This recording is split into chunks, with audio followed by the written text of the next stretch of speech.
Welcome to PSC practice. അപ്പോൾ degree പ്രിലിംസിൽ important ആയിട്ടുള്ള ടോപ്പിക്സ് നമുക്കിന്ന് നോക്കാം കേട്ടോ. ഞാൻ ഡിഗ്രി പ്രിലിംസിൻ്റെ ഒരു ബേസിക് ആയിട്ടുള്ള ഒരു സിലബസ് ഞാൻ എഴുതിയിട്ടുണ്ട്. അതായത് വിഷയങ്ങൾ മാത്രം കേട്ടോ. ഇതിൽ മാർക്ക് ഡിസ്ട്രിബ്യൂഷൻ എങ്ങനെയെന്ന് വെച്ചാൽ ഹിസ്റ്ററിയിൽ 10 മാർക്കാണ് വരുന്നത്. അതേപോലെ തന്നെ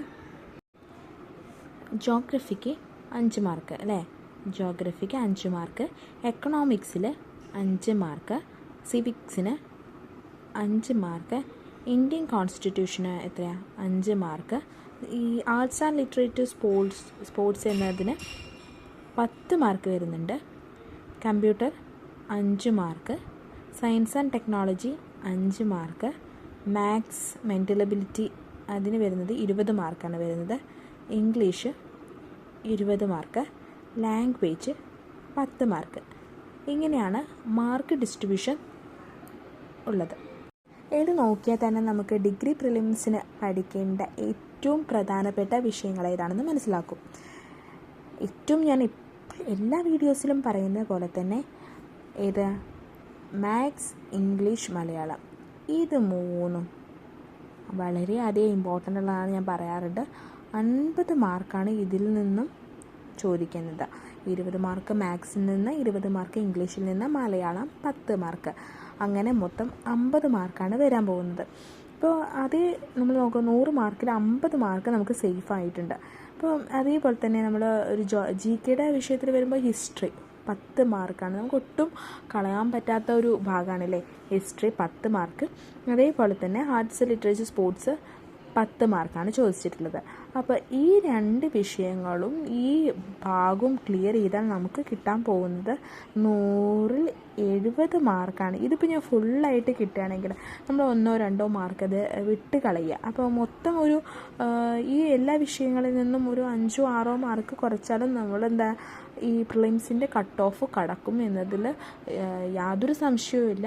അത്രയും നമ്മൾ ഈ വിഷയങ്ങൾ ഫുൾ, അതായത് ബാക്കിയുള്ള വിഷയങ്ങളെ അപേക്ഷിച്ച് ഫുള്ളായിട്ട് ഡീറ്റെയിൽഡായിട്ട് പഠിച്ചാൽ ഈ ഫുൾ മാർക്ക് കിട്ടും. എങ്കിലും നമ്മൾ 1-2 മാർക്ക് ഒഴിവാക്കിയാൽ തന്നെ ഒരു 65എങ്കിലും നമ്മൾ സേഫ് ആക്കണം. മറ്റ് വിഷയങ്ങളിൽ നിന്ന് എന്തായാലും നിങ്ങളൊരു PSC പഠിക്കുന്ന ഉദ്യോഗാർത്ഥി ആയതുകൊണ്ട് തന്നെ ആ മറ്റ് കോൺസ്റ്റിറ്റ്യൂഷനിൽ നിന്നും അതേപോലെ തന്നെ ജോഗ്രഫിയിൽ നിന്നൊക്കെ നമുക്ക് മാർക്ക് സ്കോർ ചെയ്യാവുന്നതേ ഉള്ളൂ. അതും കൂടി ആഡ് ചെയ്യുകയാണെങ്കിൽ നമുക്ക് എന്തായാലും കട്ട് ഓഫിനെക്കാട്ടിലും മുകളിൽ പോകും. ഡിഗ്രി പ്രിലിംസ് ഈസി ആയിട്ട് നമുക്ക് ക്രാക്ക് ചെയ്യാൻ സാധിക്കും അല്ലേ. ഈ വിഷയങ്ങൾ ഒരിക്കലും നിങ്ങൾ ഉഴപ്പാതെ പഠിച്ചെടുക്കണം. ഇപ്പോൾ ഡിഗ്രി പ്രിലിംസിലെ ടോപ്പിക്സ് തന്നെയുണ്ട് മെയിൻസിലും. അപ്പോൾ എന്താണ്, നമുക്ക് എന്തായാലും മെയിൻസിൽ യൂസ്ഫുള്ളായിട്ട് വരും. മെയിൻസിൻ്റെ നമ്മൾ സിലബസ് ഞാൻ ഈ സൈഡിൽ എഴുതിയിട്ടുണ്ട്, ജസ്റ്റ് ഒന്ന് എഴുതി വെച്ചതാണ് ടോപ്പിക്സൊക്കെ വെച്ചിട്ട്. ഇതിൽ നോക്കുകയാണെങ്കിൽ ഏറ്റവും ഇമ്പോർട്ടൻ്റ് ആയിട്ട് വരുന്ന അതേ ഭാഗങ്ങൾ ഇവിടെ ഉണ്ട് അല്ലേ. മാത്സ്, ഇംഗ്ലീഷ്, മലയാളം ഇവിടെ ഇത് 30 മാർക്കിനേ ചോദിക്കുന്നുള്ളൂ. എങ്കിലും നമ്മൾ അതിലും ഇമ്പോർട്ടൻ്റ് ആണ്, ഇതിലും ഇമ്പോർട്ടൻ്റ് ആണ്. ബാക്കിയുള്ളതിനൊന്നും അത്ര മാർക്ക്. പിന്നെ ഇത് സ്പെഷ്യൽ ടോപ്പിക്കാണ്, അത് ഞാൻ പറയുകയാണെങ്കിൽ പ്രിലിംസ് കഴിഞ്ഞിട്ട് പഠിച്ചാൽ മതി. പ്രിലിംസ് കഴിഞ്ഞിട്ട് ഇത് മാത്രം കോൺസെൻട്രേറ്റ് ചെയ്ത് പഠിച്ചാലും മതി. അതേപോലെ തന്നെ കറണ്ട് അഫയേഴ്സ് 15 മാർക്കാണ് മെയിൻസിൽ വരുന്നത്. ഇവിടെ നോക്കൂ, നമ്മൾ ഈ ഡിഗ്രി പ്രിലിംസിൻ്റെ ടോപ്പിക്സിൽ കറണ്ട് അഫയേഴ്സ് സെപ്പറേറ്റ് ആയിട്ട് കൊടുത്തിട്ടില്ല. പക്ഷേ ഈ ആർട്സ്, ലിറ്ററേച്ചർ, സ്പോർട്സ് ഈ ഭാഗത്തിൽ നിന്നൊക്കെ ഇത് 10 മാർക്കാണ് ചോദിച്ചിട്ടുള്ളത്. ഇതിൻ്റെ കറണ്ട് അഫയേഴ്സ് ഇഷ്ടം പോലെ ഉണ്ടാവും. ഇപ്പോഴത്തെ അവാർഡുകൾ അതേപോലെ തന്നെ സ്പോർട്സൊക്കെ വിഷയമായിട്ട് കറണ്ട് അഫയേഴ്സ് ഏറ്റവും കൂടുതൽ ചോദിക്കുന്ന ഒരു ഭാഗമാണ് ഈ ഭാഗം അല്ലേ. അപ്പോൾ ഈ 10 മാർക്കിൽ കറണ്ട് അഫയേഴ്സ് ഉൾപ്പെടുന്നുണ്ട്. എല്ലാത്തിലും നമ്മൾ കറണ്ട് അഫയേഴ്സ് ബാക്കിൽ നിർത്തുക. ഇതൊരു നമ്മൾ പ്രിലിംസിൽ ഒരു വിഷയമായിട്ട് കറണ്ട് അഫയേഴ്സ് എഴുതിയിട്ടില്ല. അതെന്ന് പറഞ്ഞിട്ട് നമ്മൾ പഠിക്കാതിരിക്കരുത്. കറണ്ട് അഫയേഴ്സ് നമ്മൾ അപ് ടു ഡേറ്റ് ആയിട്ട് പഠിച്ചുകൊണ്ട് തന്നെ ഇരിക്കണം. നമ്മൾ സിലബസിൽ കണ്ടിട്ടില്ല എന്ന് പറഞ്ഞിട്ട് ഉഴപ്പരുത്. മെയിൻസിൽ അതിന് അത്രത്തോളം പ്രാധാന്യമുണ്ട്. 15 മാർക്കാണ് ചോദിച്ചിട്ടുള്ളത്. അതിൽ കറണ്ട് അഫയേഴ്സ് സിലബസിൽ ഉൾപ്പെടുത്തിയിട്ടുണ്ട്, ഇവിടെ ഉൾപ്പെടുത്തിയിട്ടില്ല. ചോദിച്ചാലും ആർട്സ്, ലിറ്ററേച്ചർ, സ്പോർട്സ് എന്ന ഭാഗത്തിൽ ഉൾപ്പെടാം, കമ്പ്യൂട്ടർ എന്ന ഭാഗത്തിൽ ഉൾപ്പെടാം, സയൻസ് ആൻഡ് ടെക്നോളജി എന്ന ഭാഗത്തിൽ ഇത് പുതിയ ഒരു വിഷയം അതായത് വരികയാണെങ്കിൽ അത് കറണ്ട് അഫയേഴ്സ് എന്നതിൽ മാത്രമല്ല നമ്മൾ ഈ ടോപ്പിക്കിലും കൂടി ഉൾപ്പെടുത്താം. ജസ്റ്റ് സിമ്പിളായിട്ട് ഞാൻ ഒന്ന് അനലൈസ് ചെയ്താണ് മാർക്ക് വെച്ചിട്ട് മാത്രം. പിന്നെ എന്താണെന്ന് വെച്ചാൽ നമ്മൾ ഈ ജോഗ്രഫി, എക്കണോമിക്സ്, സിവിക്സ്, ഇന്ത്യൻ കോൺസ്റ്റിറ്റ്യൂഷനൊക്കെ നമ്മൾ എപ്പോഴും പഠിക്കുന്നതാണ്. PSCക്ക് ബേസിക്കായിട്ട് നമ്മൾ പഠിച്ചുകൊണ്ടിരിക്കുന്നത് തന്നെ. അതിന് മാർക്ക് നിങ്ങൾക്ക് സ്കോർ ചെയ്യാൻ സാധിക്കും. 5 മാർക്കാണ്, വിട്ട് കളയാൻ പാടില്ല, പഠിക്കുക തന്നെ വേണം. എങ്കിലും പെട്ടെന്ന് പ്രിലിംസ് ക്രാക്ക് ചെയ്യാൻ വേണ്ടി കൂടുതൽ മുൻഗണന കൊടുക്കേണ്ടത് ഈ വിഷയങ്ങൾ തന്നെയാണ്. മാർക്ക് ഡിസ്ട്രിബ്യൂഷൻ കണ്ടാൽ തന്നെ നിങ്ങൾക്ക് മനസ്സിലാവും.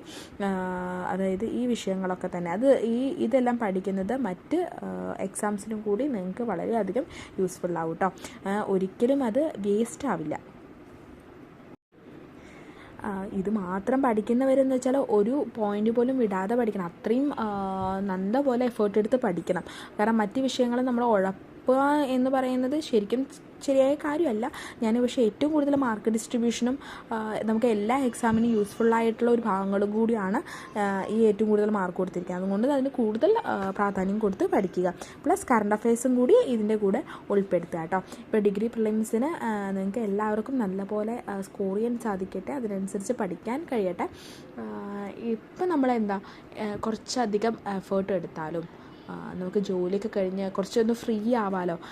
ജോലി കഴിഞ്ഞ് നമുക്ക് സിനിമ കാണാൻ പോവാം, മറ്റ് പരിപാടികളിൽ ഉൾപ്പെടാം. നമുക്ക് എന്താ പറയുക, നമ്മളോട് ചോദിക്കുന്ന ഓരോ ആളോടും ഓരോ നാട്ടുകാരോടും നമ്മളെ കളിയാക്കുന്ന ഓരോരുത്തരുടെ മുന്നിൽ തല നിവർത്തി നടക്കാം.